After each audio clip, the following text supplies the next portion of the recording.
ဒီကဘာကြီးကိုကျွန်တော်တို့တွေတစ်ချိန်ပဲလာလို့ရတယ်။နေရာကြီးကြာသွားတဲ့အခါခင်ဗျားတို့လည်းမရှိတော့ကျွန်တော်လည်းမရှိတော့အချစ်တွေ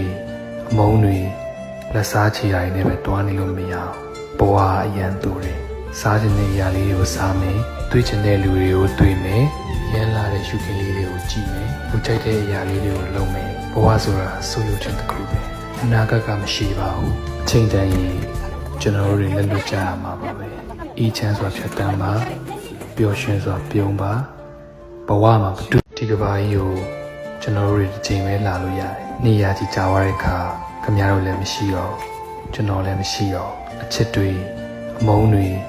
လက်စားချီတိုင်းနဲ့ပဲတွားနေလို့မရအောင်ဘဝအရန်တူတယ်စားချင်တဲ့အရာလေးတွေကိုစားမယ်တွေ့ချင်တဲ့လူတွေကိုတွေ့မယ်ရမ်းလာတဲ့ရှုခင်းလေးတွေကိုကြည့်မယ်လူကြိုက်တဲ့အရာလေးတွေကိုလုပ်မယ်ဘဝဆိုတာဆိုလိုချင်တစ်ခုပဲအနာဂတ်ကမရှိပါဘူးအချိန်တန်ရင်ကျွန်တော်တို့တွေလက်လွတ်ကြရမှာပါပဲအေးချမ်းစွာဖြတ်တန်းပါပျော်ရွှင်စွာပြုံးပါဘဝမှာ